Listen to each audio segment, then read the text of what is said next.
स्वागत है आप सभी का सोनी क्लासेज में। आज हम लोग क्लास 8 में घन और घनमूल को शुरू करने जा रहे हैं। तो आज ये इसका पार्ट 1 है और हम इसमें बेसिक चीज़ें जानेंगे घन और घनमूल के बारे में। तो सबसे पहले शुरू करते हैं घन से।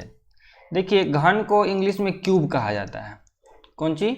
क्यूब कहा जाता है। और क्यूब किसी चीज़ को तभी कहेंगे जब इसका, जैसे कि क्यूब अगर हम एक बनाएं, इसको फिगर से आप समझना चाहें तो अगर इसका लंबाई, चौड़ाई और ऊंचाई तीनों जब सेम हो जाए, जब तीनों क्या हो जाए? सेम हो जाए, तब उसी को हम लोग क्या कहते हैं? घन, यानी कि क्यूब कहते हैं। तो कहने का ये मतलब हुआ कि जब ऐसी चीज़ जिसका सेम 3 बार आपस में मल्टीप्लाई हो जाए, ये क्या है? घन है। तो इसमें लंबाई, चौड़ाई और ऊंचाई तीनों क्या है? सेम होता है। तो घन बेसिकली इसी पैटर्न पर आधारित होता है। घन किसी चीज़ कहा कब जाता है कि जब सेम संख्या को आपस में 3 बार गुना कर दें। कितना बार गुना कर दें? 3 बार गुना कर दें। तो जो गुणनफल हमें मिलता है वह उस संख्या का घन कहलाता है। एग्जाम्पल के लिए बताएं कि मान लीजिए कि कोई संख्या हमारे पास में a है, ठीक है। अब a का हमको घन लिखना है। a का क्या करना है? घन लिखना है। तो a का घन लिखने के लिए क्या करना है कि इस a को अपने से 3 बार गुना करना है, माने कि a गुने a, ठीक है। तो जो गुणनफल आएगा तो कितना आएगा? a के पावर 3। जब किसी भी संख्या को आपस में 3 बार गुना करेंगे तो उसका पावर कितना हो जाएगा? 3 पावर हो जाएगा। तो यही a का घन क्या कहलाता है? a का क्यूब, या फिर a गुने a। वर्ग में जैसे क्या था कि वर्ग में हम लोग किसी भी संख्या को आपस में कितना बार गुना करते थे? 2 बार गुना करते थे। तो वह क्या हो जाता था? स्क्वायर्ड। क्या हो जाता था? स्क्वायर्ड। इसको a का वर्ग भी कहा जाता है और इसको a का क्यूब, a का क्यूब कहिए, चाहे a का घन कहिए, चाहे, और इसको a का वर्ग कहा जाता है। तो इसको अब ये तो जनरल संख्या हो गया। अब मान लीजिए कि कोई संख्या है, जैसे कि 2 से ही शुरू करते हैं कि अगर हमको 2 का घन लिखना है, ठीक है, हमको क्या करना है? 2 का घन लिखना है। तो क्या करेंगे? 2 को आपस में 3 बार गुना करेंगे, 2 गुने 2, या फिर इसको हम क्या लिख सकते हैं? 2 का पावर 3 भी लिख सकते हैं। और फाइनली अगर लिखना चाहें तो कितना लिख सकते हैं? 8 लिख सकते हैं, ठीक है। 2 दूना 4 दूना 8। तो 2 का घन कितना हुआ? 8 हुआ। इसी तरह अगर हम 3 का घन लिखना चाहें, कितना का घन? 3 का घन लिखना चाहें, या फिर 3 का क्यूब भी कहें, तो क्या करेंगे? 3 को आपस में 3 बार गुना करेंगे तो 3 का पावर कितना हो जाएगा? 3 हो जाएगा। इसको ऐसे भी लिखा जा सकता है और फाइनल रिजल्ट कितना हो जाएगा? 27 हो जाएगा। तो देखिए, ऐसे ही होता है, निकलता है घन। घन की परिभाषा यह है कि जब समान संख्या को आपस में 3 बार गुना किया जाता है तो प्राप्त गुणनफल उस संख्या का क्या कहलाता है? घन कहलाता है। और घन निकालने का एक तरीका है।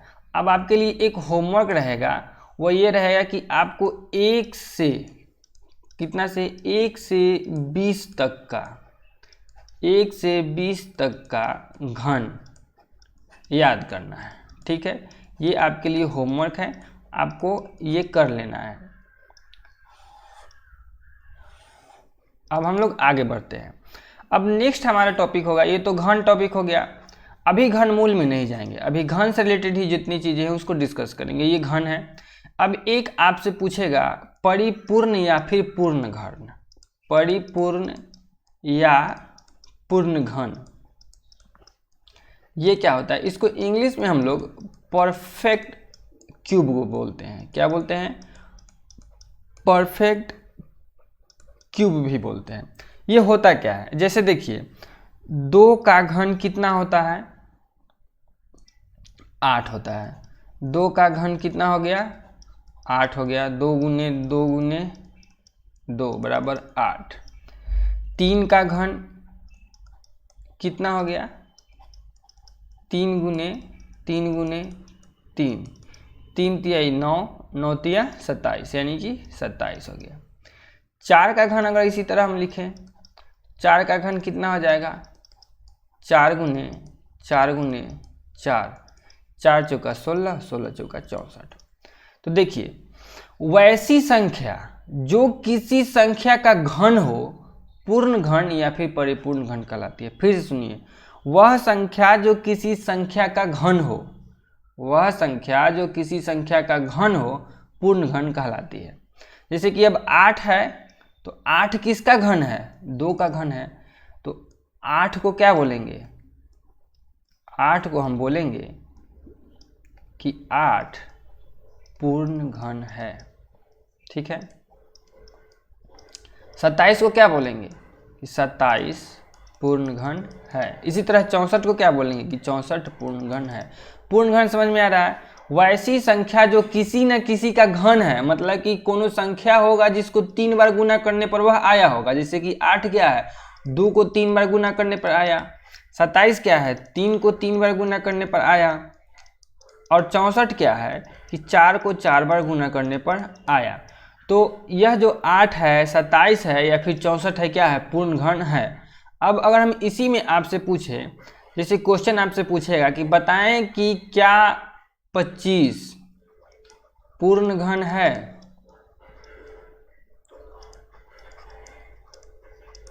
क्वेश्चन है कि 25 पूर्ण घन है, तो आप कैसे पता कीजिएगा।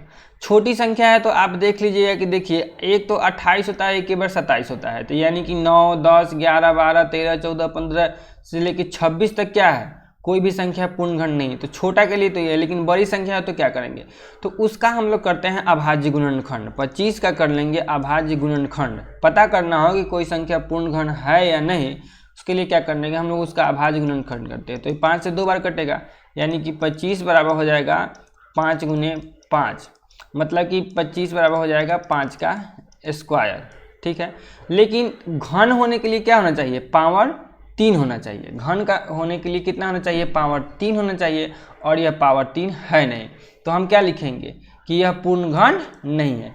यहीं पे एक क्वेश्चन और आ जाएगा कि जैसे क्वेश्चन ये है कि कितना से गुना करें, कितना से गुना करें कि पूर्ण घन हो जाए, पूर्ण घन हो जाए। और एक और क्वेश्चन पूछ देगा कि कितना से भाग करें, भाग कि पूर्ण घन क्या हो जाए, हो जाए। तो इसको हम यहीं से समझ सकते हैं। इसको देखिए, ये जैसे 25 है, तो 25 को पूर्ण घन होने के लिए क्या होता, अगर यहाँ पर एक 5 और हो जाता, एक 5 क्या हो जाता और हो जाता, तो क्या होता, यह 5 का पावर 3 हो जाता, तो यह पूर्ण घन हो जाता। तो गुना करने वाला समझ में आया, मतलब कि किसी का स्क्वायर पूरा ना हो, किसी का क्या करना हो, स्क्वायर पूरा ना हो। तो इस स्थिति में क्या करना होता है कि जितना संख्या से उसमें गुना होगा वही आंसर होगा। जैसे कि मान लीजिए कि 100 हमारे पास में एक क्वेश्चन आ गया कि 100 को पूर्ण घन है कि नहीं वो पता करना है। अगर पूर्ण घन नहीं है तो कितना से गुना करने की पूर्ण घन हो जाए। और सेम फिर इसमें एक और क्वेश्चन डाल देते हैं कि कितना से भाग करे सो भी पूर्ण घन हो जाए। तो सबसे पहला बात कि पता करते हैं कि पूर्ण घन है कि नहीं, तो इसका अभाज्य गुणनखंड करेंगे। 2 से 50, 2 से 25 और 5 से 5, ठीक है, ये हो गया। अब बात है कि क्या यह पूर्ण घन है, 2 गुने 2 गुने 5 गुने 5। तो देख रहे हैं कि इसमें किसी का भी क्यूब पूरा नहीं हुआ, पावर 3 पूरा किसी का हुआ नहीं, तो यह पूर्ण घन नहीं है अभी तत्काल में। अरे भाई, ये यहाँ पे 2 होगा, पूर्ण घन नहीं, ठीक है। 100 पूर्ण घन अभी नहीं है, ये ठीक है। अब बात है कि कितना से गुना करने की पूर्ण घन हो जाए। तो देखिए 2 का पावर तो 2 है, ये है। एक पावर अगर इसका और बढ़ जाता है, एक पावर अगर इसका और क्या होता है, बढ़ जाता है, तो यह क्या हो जाएगा, पूर्ण घन हो जाएगा। तो मतलब कि 2 से एक बार गुना करना पड़ेगा। और इसमें भी पूर्ण घन करना, सिर्फ 2 को पूर्ण घन करने से तो काम बनेगा नहीं, इसको भी पूर्ण घन करना होगा।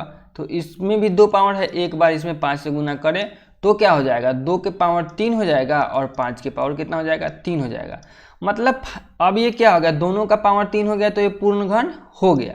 तो अब बात है कि कितना से गुना कर देते हैं कि ये पूर्ण घन हो जाता। तो 2 गुने 5, आंसर क्या हो गया, 2 गुने 5, यानी कि 10 से अगर हम गुना कर दें तो यह क्या हो जाएगा, पूर्ण घन हो जाएगा, 1000 हो जाएगा और 10 का क्या हो जाएगा, क्यूब हो जाएगा।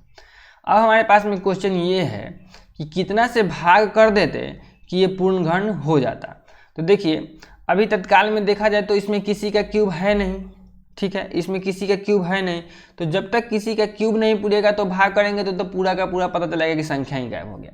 तो मान लीजिए कि हमारे पास में जो संख्या थी 2 दूना का 4, 4 दूना 8, 8 गुने 25, 25 अट्ठे कितना हो गया 200। मान लीजिए कि हमारे पास मेरे पास संख्या है 200, ठीक है। जब संख्या 200 है तो उसका जो अभाज्य गुणनखंड आएगा वह 2 के पावर 3 गुने 5 का स्क्वायर आएगा। अब इस स्थिति में हमसे पूछता अगर क्वेश्चन कि इसको कितना से भाग करेंगे कि पूर्ण घन हो जाए, तो देखिए इसमें फालतू कौन हो जाता, 5 का स्क्वायर हो जाता। क्यों? क्योंकि यह तो पूर्ण घन था ही, तो यही 5 के स्क्वायर को गायब करना हो तो 5 के स्क्वायर से ही भाग कर देंगे, तो ये क्या हो जाएगा, गायब हो जाएगा। तो जब भाग करने वाला पूछे कि कितना से भाग करें, तो क्यूब वाला के छोड़ के बाद बाकी सबको हमको गायब कर देना है, और गायब करने के लिए उसी संख्या से हमको भाग देना होगा। मतलब कि अगर यहाँ बात करें कि 200 को कितना से भाग करेंगे कि यह पूर्ण घन हो जाएगा, तो हमारा आंसर क्या होगा, 25 से।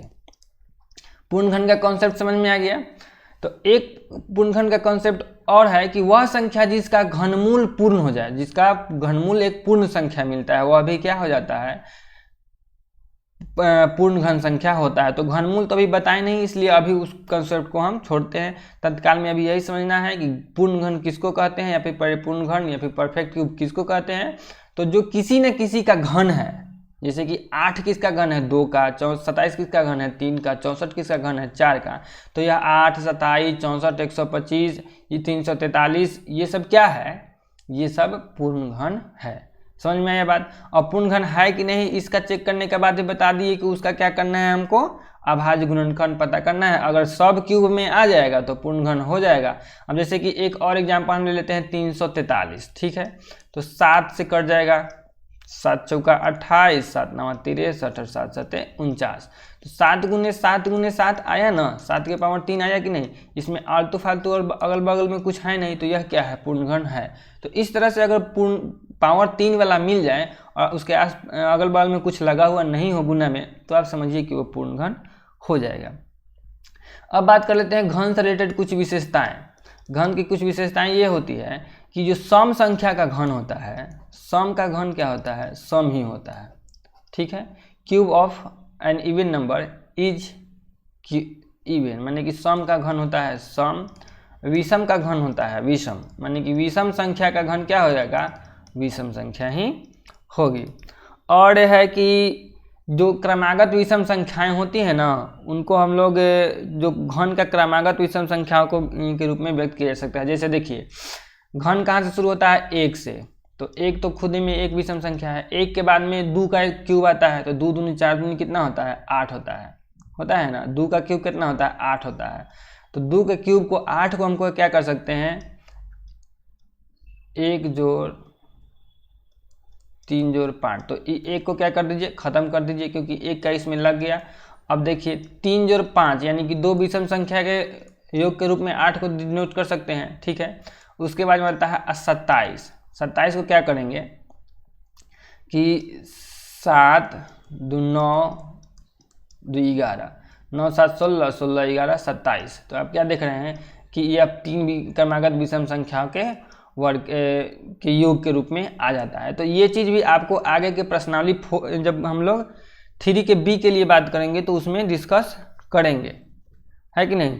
तो अभी इस जितना भी हम आपको बता दिए उसमें आपको करना क्या है कि आपका 3 का ए, प्रश्नावली 3 का ए इससे सॉल्व हो जाएगा। एक इसमें इसकी विशेषता और ये है, जैसे मान लीजिए ना कि 2 का क्यूब दिया हुआ है गुने 5 का क्यूब दिया हुआ है, ठीक है। तो आप इसको क्या कर सकते हैं, 2 गुने 5 का होल क्यूब लिख सकते हैं, यानी कि एक के बार में 8 का क्यूब निकाल लीजिएगा तो काम बन जाएगा। मान लीजिए हमारे पास में 8 का क्यूब है और 15 का क्यूब है, ठीक है। तो एक बार 8 का क्यूब निकालें, एक बार 15 का क्यूब निकालें, उससे अच्छा क्यों ना हम 15 गुने 8 यानी कि 120 का ही होल क्यूब एक ही बार में निकालने की हमारा काम बन जाएगा। तो ये चीज़ हो जाएगा। अब बात करते हैं कि अगर मान लीजिए कि 0 वाला संख्या सब है, उसमें पता करना है कि उसका क्यूब कैसे निकालेंगे। जैसे कि अब मान लीजिए कि आपको 20 का क्यूब निकालना है, ठीक है। 20 का क्यूब निकालना है तो पहले क्या कीजिए कि 2 का क्यूब निकाल लीजिए। तो 2 का क्यूब कितना होता है, 8। जय गो 0 है उसको 3 से गुना कर दीजिए, यानी 1 गो 0 है तो 1 गुने 3 यानी कि 3 गो 0 यहाँ पर बढ़ जाएगा। ये 8000 इसका आंसर हो जाएगा। मान लीजिए आपको 40 का क्यूब निकालना है, ठीक है। 40 का क्यूब निकालना है तो पहले 4 का क्यूब निकाल लीजिए। 4 का क्यूब कितना होता है, 64। 1 गो 0 के बदले में अब क्या गो 0 बढ़ जाएगा, 3 गो 0 बढ़ जाएगा। तो ये चीज़ भी आपको याद रखना है। तो आज के इस वीडियो के लिए इतना ही। मिलेंगे आपसे नेक्स्ट वीडियो में। तो आपको आपका प्रश्नावली 3 का 1 भारती भवन के बुक से बताएंगे आपको, और दूसरा भी कोई बुक से पढ़ाई कर रहे हो, अगर आप घन घनमूल में कोई प्रॉब्लम है तो आप हमसे इंस्टाग्राम पर कुणाल रंजन सिंह के नाम से पूछ सकते हैं। ठीक है, अगर आपको इससे रिलेटेड PDF चाहिए तो आप टेलीग्राम चैनल को ज्वाइन कर लीजिए। टेलीग्राम चैनल का लिंक जो है डिस्क्रिप्शन में दिया गया हुआ है। ऐसे टेलीग्राम ग्रुप का नाम है Asoni55। ठीक है, तो ये चीज़ आपको करना क्या है कि टेलीग्राम पर आपको अगर कुछ क्वेश्चन आता है तो मैसेज करना है, और फिर है कि अगर आपको कोई मतलब कि PDF ये सब चाहिए, वीडियो का लिंक ये सब चाहिए, तो आप वहाँ पर Asoni55 को ज्वाइन कर सकते हैं। ठीक है, आज के लिए इतना ही। मिलते हैं आपसे नेक्स्ट वीडियो में। जय हिंद।